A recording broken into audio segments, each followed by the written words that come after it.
ఉత్తరాంధ్ర దద్దరలింది. యువగలం కాస్త యువ గర్జనగా మారింది. విజయనగరం యూత్ దెబ్బకి తాడేపల్లి కొంపలో టీవీలు పగులుతాం ఖాయం. రాజులు ఏలిన నేల విజయనగరం, విద్యానగరం ఉన్న నేల విజయనగరం, శ్రీ పైడి తల్లి అమ్మవారి దేవాలయం ఉన్న పుణ్యభూమి ఈ విజయనగరం. అమ్మగారి ఆశీస్సులు ఉన్నాయి. అసలు ఎండాకాలం లాగానే లేదు. ప్రశాంతమైన వాతావరణంలో ఈ రోజు యువగలం సభ మనందరం ఏర్పాటు చేసుకోగలుగుతున్నాం. ఆంధ్ర రాష్ట్ర ముఖ్యమంత్రి జగన్ ఒక బిల్డప్ బాబాయ్. ఏంటది? బిల్డప్ బాబాయ్. 1000 కోట్ల రూపాయలు ప్రజాధనాన్ని లూటీ చేసి ఖర్చు పెట్టి ఇప్పుడు ఏకంగా నువ్వే మా నమ్మకం అని బోర్డులు పెట్టారు. ఎక్కడికి వెళ్ళినా మనం చూసాం.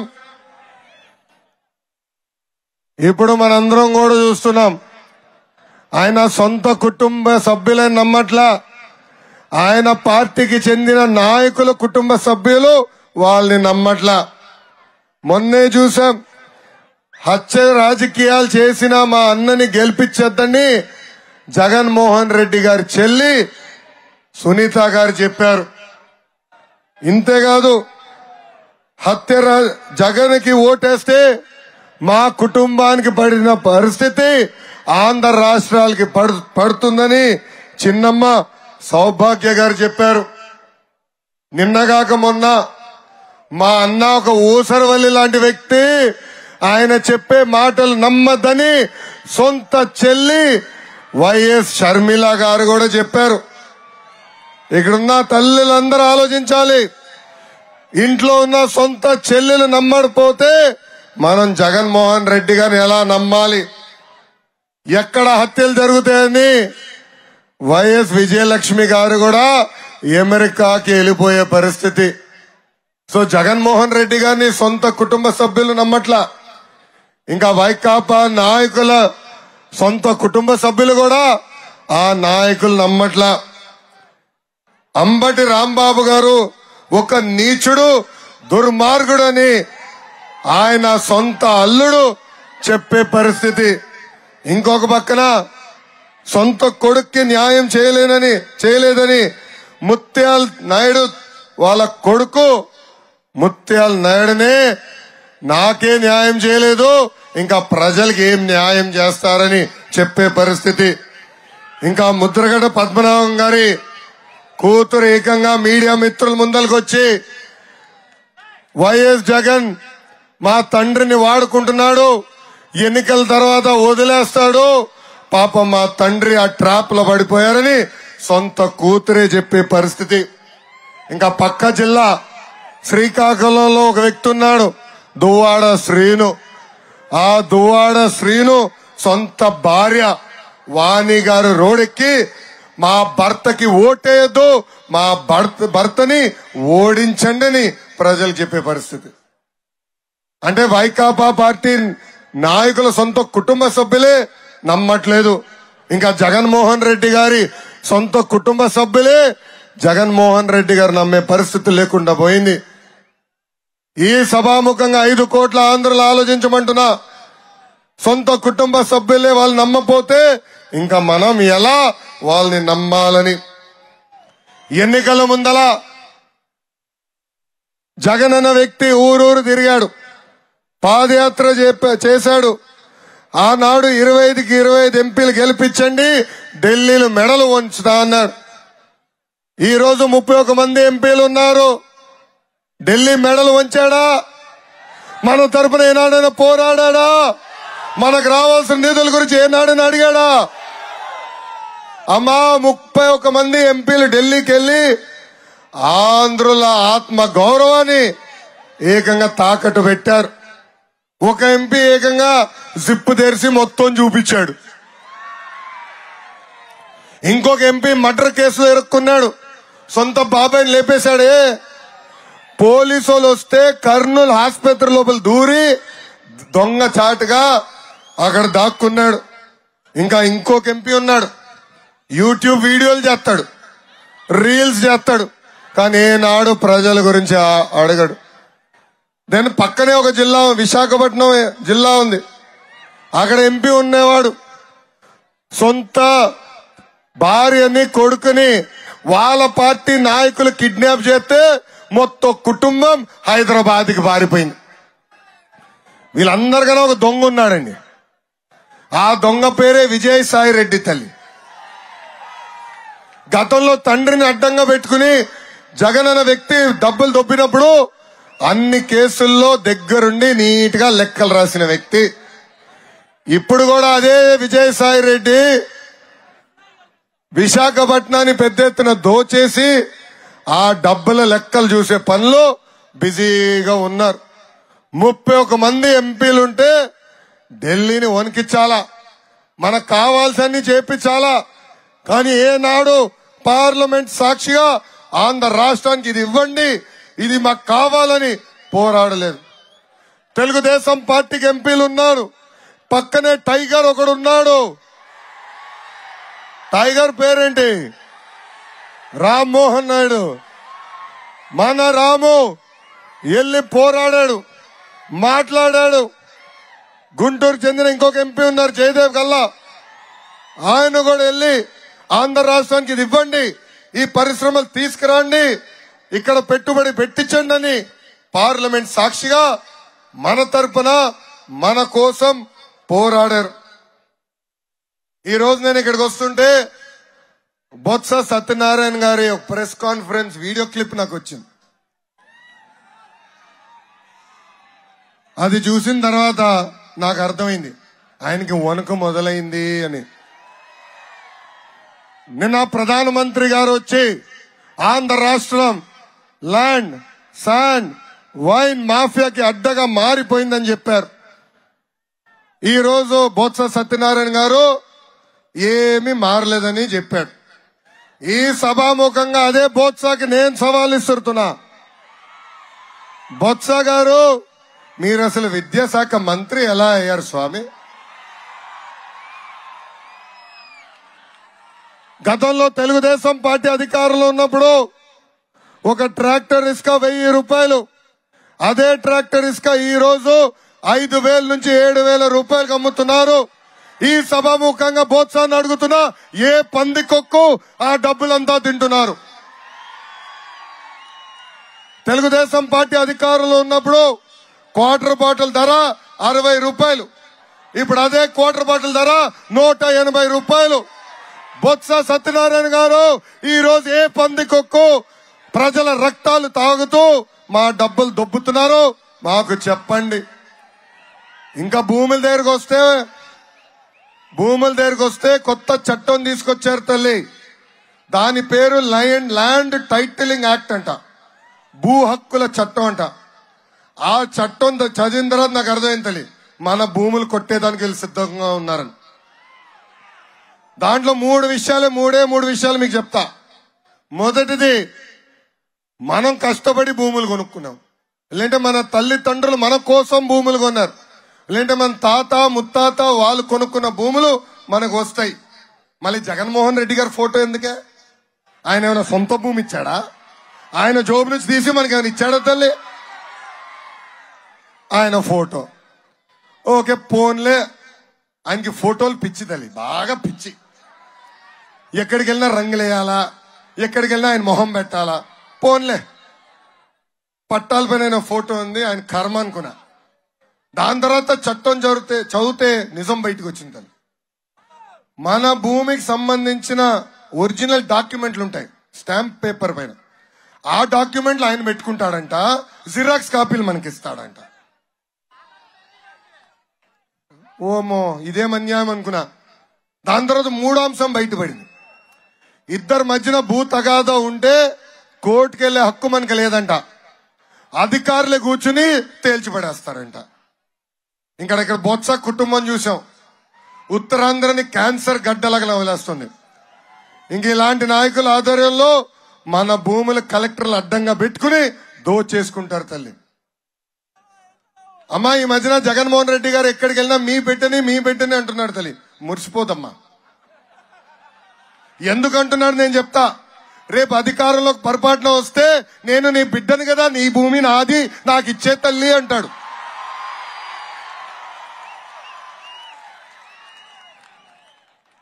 (2014) ఆంధ్ర రాష్ట్ర విభజన జరిగింది.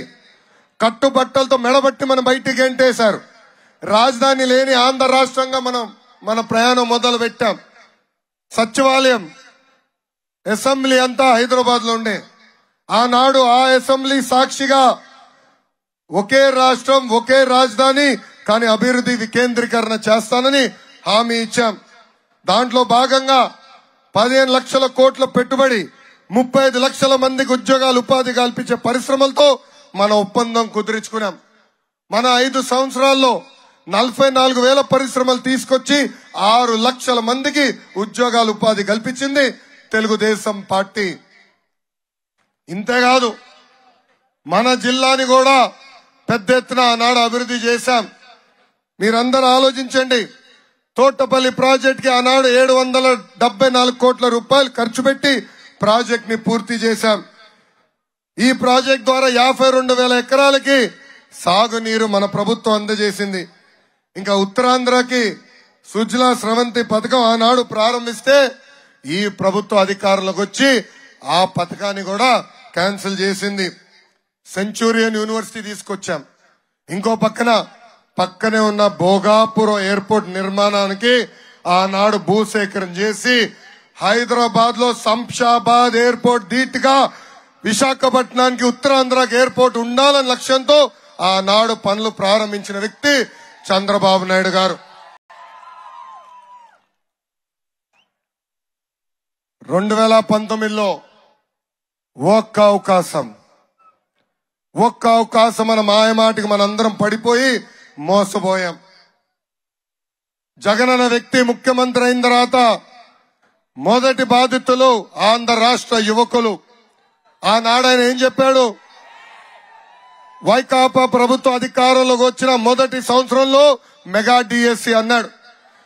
2,30,000 పెండింగ్ పోస్టులు భర్తీ చేస్తా అన్నాడు. యువతను అడుగుతున్నా, ఒక్క పోస్ట్ అని ఇచ్చాడా? ఒక్కరికైనా ఉద్యోగం కల్పించారా? తల్లి మీరు లక్షలు ఖర్చు పెట్టి పిల్లలు చదివించారు. ఈ రోజు పిల్లలు చదువుకుని బయటకు వచ్చే సమయానికి ఉద్యోగాలు లేని పరిస్థితి. ఆనాడు జగన్మోహన్ రెడ్డి ఇంకొక హామీ ఇచ్చాడు. ప్రతి ఏడా కానిస్టేబుల్ పోస్టులు విడుదల చేస్తా, అన్ని ఫిల్ చేస్తా అన్నాడు. ఒక్క పోస్ట్ ఇచ్చాడా? లేదు. ఇంకింతే కాదు, స్టడీ సర్కిల్స్ రద్దు చేశారు. ఫీ రీయింబర్స్మెంట్ ని తప్పుదారి మళ్లించారు. పీజీ ఫీ రీయింబర్స్మెంట్ లేదు. నిరుపేద కుటుంబాల్లో చెందిన విద్యార్థులు విదేశాల్లో చదువుకునే దానికి ఆనాడు విదేశీ విద్య తీసుకొచ్చాం. ఆ విదేశీ విద్య కార్యక్రమం కూడా రద్దు చేశాడు ఆంధ్ర రాష్ట్ర ముఖ్యమంత్రి జగన్. ఈయన ముఖ్యమంత్రి అయిన తర్వాత అన్ని పరిశ్రమలు పక్క రాష్ట్రానికి వెళ్ళిపోయింది. అమర్ రాజా అన్న పరిశ్రమని వెంటాడి పక్క రాష్ట్రానికి పంపించేశారు. ఇంతేకాదు, విశాఖపట్నానికి రావాల్సిన లూలు హైదరాబాద్కి వెళ్ళిపోయింది. విశాఖపట్నంలో ఉన్న హెచ్ఎస్బిసి బ్యాంక్ సంబంధించిన ఐటీ విభాగం హైదరాబాద్కి వెళ్ళిపోయింది. ఉత్తరాంధ్రకి ఏం తెచ్చాడు తెలుసా జగన్? కోడిగుడ్డు తల్లి, కోడిగుడ్డు. మన ఐటీ ఇండస్ట్రీ శాఖ మంత్రిని కంపెనీలు ఎప్పుడు తీసుకొస్తావయ్యా అని అడిగితే కోడి ముందలు వచ్చిందా, గుడ్డు ముందలు వచ్చిందా అంటాడు. అలాంటి వాళ్ళు అవసరమా? అలాంటి వాళ్ళు మనకు అవసరమా? అలాంటి ఐటీ మంత్రి మనకు అవసరమా? అందుకే ఈ సభాముఖంగా నిరుద్యోగ యువకులకు నేను హామీ ఇస్తున్నా. తెలుగుదేశం, జనసేన, భారతీయ జనతా పార్టీ ప్రభుత్వం ఏర్పడిన తొలి సంతకం మెగా డిఎస్సి పైన ఉంటుంది. తల్లి సింగిల్ జాబ్ క్యాలెండర్ ఇస్తాం. ప్యూన్ నుంచి గ్రూప్స్ వరకు ప్రతి సంవత్సరం సింగిల్ జాబ్ క్యాలెండర్ ఇచ్చి పెండింగ్ పోస్టులన్నీ 5 సంవత్సరాల భర్తీ చేసే బాధ్యత మేము తీసుకుంటాం. ఇంతేకాదు, పెద్ద ఎత్తున ప్రైవేట్ రంగంలో పెట్టుబడులు, పరిశ్రమలు తీసుకొస్తాం. 5 సంవత్సరాల్లో 20 లక్షల ఉద్యోగాలు కల్పించే బాధ్యత కూడా మేము తీసుకుంటాం. ఉద్యోగాలు వచ్చే వరకు నిరుద్యోగ యువకులకి 3,000 రూపాయలు నిరుద్యోగ భృతి కూడా మన ప్రభుత్వం అందజేస్తుంది.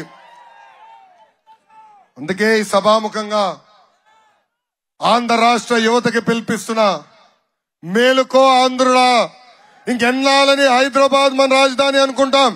ఎన్నాళ్ళని ఉద్యోగాలు ఉపాధి కోసం తెలంగాణ, కర్ణాటక, చెన్నై, ఒరిస్సాకి వెళ్తాం? మనకు పౌరుషం లేదా? ఆత్మవిశ్వాసం లేదా? మనం పోరాడలేమా? మన రాజధాని కట్టలేమా? ఉద్యోగాలు మనం తీసుకురాలేమా? మన ఓటు చాలా కీలకమైంది. మన ఓటు వల్ల మన భవిష్యత్తు ఆధారపడి ఉంది. ఇక్కడ చాలా మంది మొదటిసారి ఓటేసే యువకులు ఉన్నారు. ఆలోచించండి. గత 5 సంవత్సరాలు మనం చాలా నష్టపోయాం. ఉద్యోగాలు ఉపాధి లేక నష్టపోయాం. మళ్ళీ ఆంధ్ర రాష్ట్రాన్ని జాబ్ క్యాపిటల్ ఆఫ్ ఇండియాగా చేయాలంటే ఇక్కడ ఉన్న ఎమ్మెల్యేలని, ఎంపీలని గెలిపించాలి. తెలుగుదేశం పార్టీ అభ్యర్థుల్ని గెలిపించాలని ఈ సభాముఖం మిమ్మల్ని అందరినీ నేను కోరుతున్నాం. గతంలో కష్టపడ్డాం, పరిశ్రమలు తీసుకొచ్చాం, ఉద్యోగాలు ఉపాధి కల్పించాం. మళ్ళీ అదే విధంగా ఉత్తరాంధ్రాని ప్రత్యేక శ్రద్ధ పెడతాం. ఉత్తరాంధ్రకి పెద్ద ఎత్తున ఉద్యోగాలు ఉపాధి కల్పించే బాధ్యత నేను తీసుకుంటాను. అమ్మా, విజయనగరం పట్టణాన్ని పెద్ద ఎత్తున తెలుగుదేశం పార్టీ అభివృద్ధి చేసింది. ఆనాడు గోస్తాని చంపాతి నదిపై, అదే నది నుంచి విజయనగరం పట్టణానికి తాగునీరు మేము తీసుకొచ్చాం. ఇంకో పక్కన ఫ్లైఓవర్లు, రైల్ ఓవర్ బ్రిడ్జ్లు, అదే విధంగా డబుల్ లేన్ రోడ్లు, బైపాస్ రోడ్లు. ఇంకో పక్కన మహారాజా హాస్పిటల్ ని 300 పడకల హాస్పిటల్ తీర్చిదిద్దామేమి. అదే విధంగా నిరుపేద కుటుంబాలకి సొంత ఇల్లు కట్టించి అందజేసేదానికి పెద్ద ఎత్తున టిట్కో ఇల్లు కూడా కట్టించి అందజేసింది తెలుగుదేశం పార్టీ. అమ్మా, 2019లో ప్రభుత్వం మారిన తర్వాత ఈ ప్రభుత్వం అశోక్ గజపతి రాజు గారిని ఎంత ఇబ్బంది పెట్టారో మనందరం చూసాం. అశోక్ గారు ఆయన మొత్తం జీవితం ప్రజల సేవ కోసం అంకితం చేసిన వ్యక్తి. గతంలో రాష్ట్ర మంత్రిగా, మొన్న కేంద్ర మంత్రిగా పనిచేసిన వ్యక్తి అశోక్ గజపతి రాజు గారు. ఆయనకి ఇచ్చే గుణం తప్ప చేయి జాపి తీసుకునే గుణం లేదు తల్లి. అలాంటి కుటుంబం పైన దాడి చేశాడు జగన్మోహన్ రెడ్డి. ఆయన ఏకంగా సింహాచలం ట్రస్ట్ బోర్డు నుంచి బయటికి గెంటేశారు. తరతరాలుగా ప్రజల కోసం వాడుతున్న భూములన్నీ కొట్టేసేదానికి విజయసాయి రెడ్డి బోత్స కుటుంబం ప్రయత్నించింది. అందుకే అమ్మా, ఆలోచించండి. ఇప్పటికీ మనం చాలా నష్టపోయాం. మళ్ళీ ఇంకొక 5 సంవత్సరాలు నష్టపోకూడదు తల్లి. ఇప్పటికీ రాష్ట్రం 30 సంవత్సరాలు వెనక్కి వెళ్ళింది. దీనికి ఫుల్ స్టాప్ పెట్టాలి. అందరం కలిసికట్టుగా పోరాడాలి. మళ్ళీ విజయనగరం గడ్డపై పసుపు జెండా ఎగరేయాలని ఈ సభాముఖంగా ప్రజలందరికి నేను పిలిపిస్తూ, తల్లి జగన్మోహన్ రెడ్డి గారు లాగా నేను పరదాలు కట్టుకుని తిరగను తల్లి. జగన్మోహన్ రెడ్డి లాగా ఊరికి వచ్చినప్పుడు చెట్టులు నేను కొట్టను తల్లి. నేనేనాడు తప్పు చేయలా. దమ్ము ధైర్యంగా ప్రజల ముందర నిలబడుతున్నా. 5 సంవత్సరాలు మేము కష్టపడి మీకు సేవ చేశాం. అందుకే నాకు భయం లేదు తల్లి. అందుకే నేను పరదాలు కట్టుకుని రాను తల్లి. అది నాకున్న చిత్తశుద్ధి. మీ తరపున పోరాడుతున్నందుకు నా పైన 24 కేసులు పెట్టారు తల్లి. నిన్న కూడా ఒక కేసు పెట్టారు తల్లి. ఈ ల్యాండ్ టైటిలింగ్ చట్టం అంటే భూ హక్కుల చట్టం వ్యతిరేకంగా నేను మాట్లాడినందుకు నా పైన, చంద్రబాబు నాయుడు గారి పైన కేసు పెట్టారు తల్లి. బాబు గారి పైన ఇప్పుడు 24 కేసులు ఉన్నాయి తల్లి. నా పైన 24 కేసులున్నాయి. కానీ ఆనాడే జగన్ చెప్పా, ఈ లోకేష్ తగ్గేదే లేదు. తల్లి, బాంబులకే భయపడిన కుటుంబం మాది. జగన్ పెట్టే చిల్లర కేసులకు మేము భయపడతామా? జగన్, టైం అయిపోయింది నీదే. 13న ఎన్నికలు జరగబోతున్నాయి.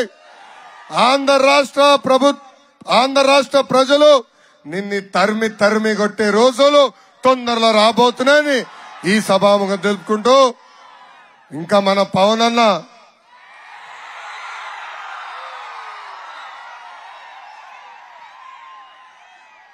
ఒక మంచి స్లోగన్ మనందరికి ఇచ్చారు. ఏంటది? Hello AP, hello AP, hello AP. ఈ నినాదంతో వచ్చే ఎన్నికలు 13న బాయ్ బాయ్ వైసీపీ చెప్పాలని మీ అందరినీ కోరుకుంటూ ఇప్పుడు ఈ కార్యక్రమం ప్రారంభించవలసిందిగా పెద్దలు నేను కోరుతున్నా. అందరికీ నమస్కారం.